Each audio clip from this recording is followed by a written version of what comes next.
TMC knowledge में आपका स्वागत है। आइए देखते हैं आखिरी समय में कुछ महत्वपूर्ण करंट अफेयर के प्रश्नों को देखेंगे। इस वीडियो में 20 प्रश्नों को शामिल किया गया है जो जनवरी 2023 से लेकर के और बाकी अभी तक के करंट अफेयर हैं विशेष करके।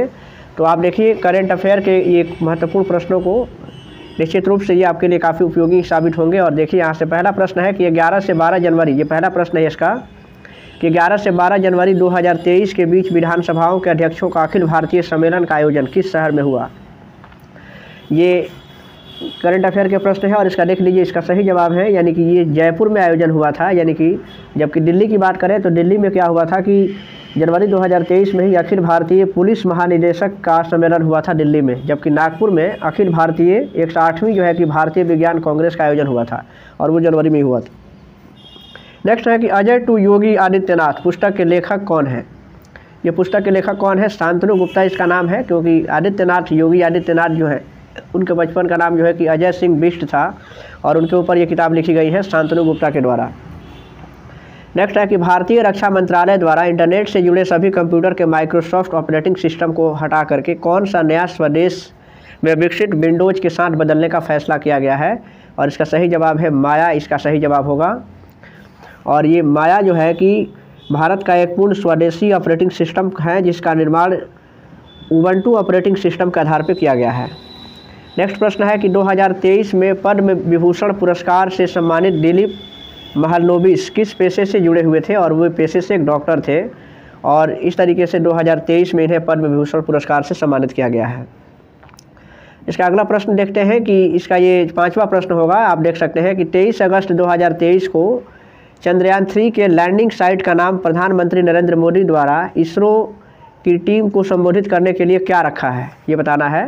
प्रधानमंत्री नरेंद्र मोदी द्वारा इसरो की टीम को संबोधित करने के लिए जो है कि चंद्रयान 3 के लैंडिंग साइट का नाम क्या रखा गया है, आप इसका ऑप्शन देख सकते हैं। और देखिए, और इसका सही जवाब है कि शिव शक्ति इसका नाम रखा गया था। और इसका नेक्स्ट प्रश्न है कि 17 अगस्त 2023 को कहाँ से राष्ट्रपति द्रौपदी मुर्मू द्वारा INS ये विंध्यागिरी का उद्घाटन किया गया था। ये नेक्स्ट प्रश्न है इसका।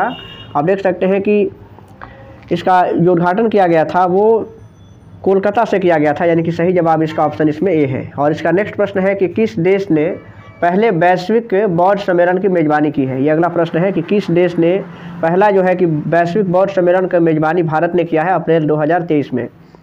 और यह दर्शन शास्त्र से अभ्यास तक समकालीन चुनौतियों का जवाब विषय पर आधारित था, यानी कि इसका सही जवाब ऑप्शन ये बी होगा, यानी कि भारत ने प्रथम जो है कि वैश्विक बौद्ध सम्मेलन की मेज़बानी की है। अब यहाँ चलते हैं नेक्स्ट प्रश्न की ओर। अब देखिए यहाँ से नेक्स्ट प्रश्न है कि चीन के हांगझाओ में एशियाई खेल 2023 के उद्घाटन, यहाँ से लिखना है कि उद्घाटन समारोह के दौरान किसे भारतीय दल के नेतृत्वकर्ता के रूप में ध्वजवाहक के रूप में चुना गया था। इसका 68वां इसका ये नेक्स्ट प्रश्न है और इसका सही जवाब क्या होगा। तो इसके ये 2023 में जो एशियाई खेल हुआ था उसके उद्घाटन समारोह में हरमनप्रीत सिंह और लवलीना बोरगोहेन को भारतीय दल का नेतृत्व के रूप में चुना गया था, यानी कि इसमें से ऑप्शन ए और बी दोनों ही सही है, यानी कि ऑप्शन डी सही जवाब है। अब इन दोनों प्रश्नों के विषय में दोनों ही ऑप्शन के विषय में जान लीजिए कि हरमनप्रीत सिंह कौन है, तो भारतीय हॉकी टीम के कैप्टन है। और ये लवलीना जो है कि बोरगोहेन कौन है, तो भारतीय महिला मुक्केबाज है, ये असम राज्य की है। और नेक्स्ट इसका प्रश्न है कि जुलाई अगस्त 2023 के दौरान बर्लिन यानी कि जर्मनी में आयोजित विश्व तीरंदाजी चैंपियनशिप में कितने भारतीय तीरंदाज द्वारा स्वर्ण पदक प्राप्त किए गए थे। और इसका सही जवाब है कि 3 जो है कि तीरंदाजों के द्वारा स्वर्ण पदक प्राप्त किए गए थे भारत की ओर से। दूसरा है कि 15वें ब्रिक्स शिखर सम्मेलन 2023 का आयोजन कहाँ किया गया था। 15वें ब्रिक्स शिखर सम्मेलन 2023 का आयोजन कहाँ पे किया गया था। और इसका सही जवाब है कि जोहान्सबर्ग यानी कि दक्षिण अफ्रीका में किया गया था। और देखिए इसका अगला प्रश्न है मिस वर्ल्ड 2023 प्रतियोगिता का आयोजक देश कौन सा है। 2023 में जो मिस वर्ल्ड प्रतियोगिता हुई थी वो कहाँ हुई थी और उसका आयोजक देश कौन सा है, तो भारत है। मिस वर्ल्ड प्रतियोगिता की शुरुआत 1951 में हुआ था, जिसमें पहली बार मिस वर्ल्ड का खिताब जीता था किकी हॉकिंसन ने, जो स्वीडन की थी। 2023 से पहले 1996 में मिस वर्ल्ड प्रतियोगिता का आयोजन भारत में किया गया था और उस समय जो है कि और भारत की जो पहली मिस वर्ल्ड विजेता बनी थी 1966 में, जो रिया फारिया थी। इसके बाद से जो है कि कुल अब तक जो है कि भारत के द्वारा कुल 6 मिस वर्ल्ड का खिताब जीता गया है, यानी कि जिसमें रीता फारिया हैं, ऐश्वर्या राय, डायना हेडेन, युक्ता मुखी, प्रियंका चोपड़ा और मानुषी छिलर का नाम शामिल है। और इसके बाद से इसका अगला प्रश्न है, यहाँ से देखते हैं कि मध्य प्रदेश में आयोजित खेलो इंडिया यूथ गेम्स 2023 में आकाश कुमार ने किस खेल में स्वर्ण पदक जीता था? ये नेक्स्ट प्रश्न है। तो देखिए, मध्य प्रदेश में जो आयोजित जो हुआ था यानी कि खेलो इंडिया यूथ गेम्स 2023, उसमें बिहार के जो आकाश कुमार थे, तो उन्होंने देखिए उसमें आकाश कुमार ने तलवारबाजी में ये खिताब जीता था, यानी कि खेलो इंडिया यूथ गेम्स में स्वर्ण पदक जीता था। नेक्स्ट इसका प्रश्न है कि जुलाई 2023 में कौन सा देश संघाई सहयोग संगठन यानी कि जो SCO है उसका अस्थायी सदस्य बना है? नेक्स्ट प्रश्न इसका है, इसका सही जवाब है कि ईरान इसका सही जवाब होगा, यानी कि ईरान इसका सदस्य बना है।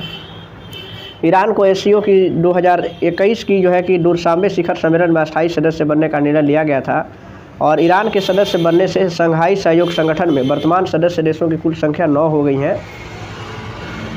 और देखिए इसका अगला प्रश्न है कि विश्व स्वास्थ्य संगठन ने किस देश को रूबेला मुक्त घोषित किया है? और इसका सही जवाब है यानी कि तिमोर लेस्टे तथा ये जो भूटान है उसको हाल ही में विश्व स्वास्थ्य संगठन ने रूबेला मुक्त घोषित किया है। रूबेला क्या है? तो रूबेला जो है कि अत्यधिक संक्रामक बीमारी है जो गर्भावस्था के दौरान संक्रमित महिलाओं के नवजात शिशुओं में गंभीर बीमारी और अपरिवर्तनीय जन्म दोष का कारण बनती है। तो इस तरीके से ये जो पहला जो आप ऑप्शन देख रहे हैं यानी कि तिमोर जो लेस्टे हैं ये एशियाई देश है और इसकी राजधानी दिल्ली है, यानी कि दिल्ली जो है, दिल्ली ऐसे लिखा गया है, आप दिल्ली ना समझ जाइएगा, दिल्ली। और इस तरीके से जबकि भूटान की राजधानी थिम्पू है। तो आसियान देशों का जो 11वां जो ये एशियान देशों का जो समूह हुआ था उसमें 11वें सदस्य के रूप में तिमोर लेस्टे को शामिल किया गया है, यानी कि इसका ऑप्शन इसमें से डी हो जाएगा, यानी कि एक से अधिक इसके लिए सही जवाब है, यानी कि इसमें ऑप्शन ए और बी दोनों ही सही है,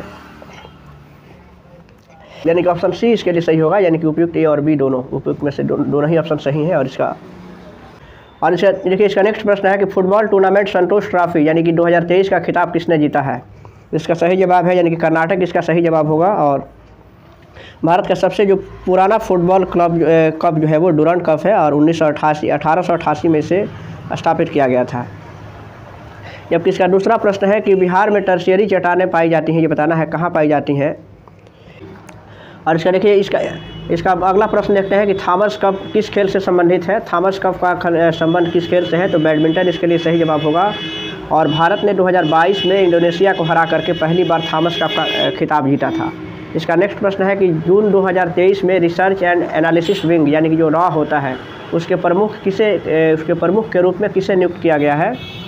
और इसका सही जवाब आप देख सकते हैं क्या होगा, सही इसका जवाब है रवि सिन्हा इसके लिए सही जवाब है। और इसका नेक्स्ट प्रश्न है कि 24 अगस्त 2023 को शतरंज विश्व कप के फाइनल में भारत के रमेश बाबू प्रज्ञानंद को किस देश के खिलाड़ी द्वारा पराजित कर दिया गया? ये शतरंज से संबंधित है, आप देख सकते हैं। और इसका सही जवाब है कि इसको नॉर्वे के जो है कि मैग्नस कार्लसन ने, नॉर्वे के खिलाड़ी थे और उन्होंने जो है कि रमेश बाबू प्रज्ञानंद को पराजित कर दिया था। और इस तरीके से आप जानते हैं कि शतरंज के विषय में कि भारत के पहले जो ग्रैंड मास्टर थे यानी कि विश्वनाथन आनंद थे।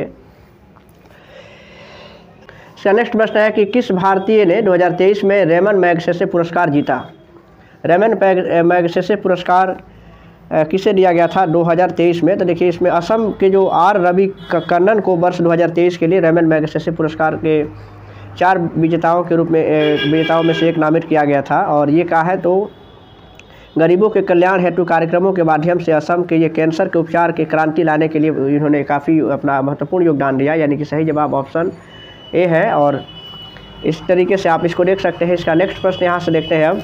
इसका अगला प्रश्न है कि जून 2023 को भुवनेश्वर के कलिंगा स्टेडियम में भारतीय फुटबॉल टीम ने किस देश को हरा करके इंटरकॉन्टिनेंटल फुटबॉल कप टूर्नामेंट जीता था? इसका सही जवाब क्या होगा? और इसका सही जवाब है कि भारतीय फुटबॉल टीम ने लेबनान को हराया था। और इस तरीके से इसका नेक्स्ट प्रश्न है, यहाँ से बताना है कि इनमें किस तिथि को चंद्रयान 3 की जो सफल लैंडिंग के साथ भारत चंद्रमा पर सॉफ्ट लैंडिंग करने वाला चौथा देश बन गया था?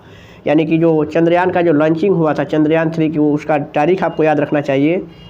और इसका सही जवाब है कि 23 अगस्त 2023 इसके लिए सही जवाब है। 23 अगस्त 2023 को चंद्रयान 3 को लॉन्च किया गया था और भारत सॉफ्ट लैंडिंग करने वाला विश्व का चौथा देश बन गया। नेक्स्ट इसका प्रश्न है कि भारत सरकार ने किस वर्ष तक देश से काला जर को खत्म करने का लक्ष्य निर्धारित किया है? और 2023 इसके लिए सही जवाब है, यानी कि 2023 तक देश से काला जर को खत्म करने का लक्ष्य निर्धारित किया गया है भारत की ओर से। विश्व स्वास्थ्य संगठन ने भारत सरकार का लक्ष्य 2030 तक मलेरिया उन्मूलन का प्रमाण पत्र प्राप्त करना भी है। और यानी कि भारत सरकार ने मलेरिया उन्मूलन का काम जो है कि 2030 तक का लक्ष्य रखा था। इसका नेक्स्ट प्रश्न है कि शतरंज विश्व कप 2023 का खिताब किसने जीता है? शतरंज विश्व कप 2023 का खिताब किसने जीता है? तो नॉर्वे इसका सही जवाब है। नॉर्वे के जो मैग्नस कार्लसन हैं, उन्होंने भारत के आर प्रज्ञानंद को हरा करके, यानी कि देखिए ये पहले जो ऑप्शन में नाम लिया हुआ है मैग्नस कार्लसन, ये नॉर्वे के खिलाड़ी हैं और इन्होंने भारत के आर प्रज्ञानंद को हराया था और इस तरीके से नॉर्वे ने जो है कि इसका विश्व कप का खिताब जीता। तो ये कुछ करंट अफेयर के काफ़ी महत्वपूर्ण प्रश्न हैं जो आपके एग्जाम्स के लिए काफ़ी ज़रूरी हैं, आप इसे ज़रूर देखें। वीडियो अगर अच्छा लगे तो वीडियो को लाइक करें और वीडियो को शेयर भी करें। चैनल पर नए हैं तो चैनल को सब्सक्राइब कीजिए।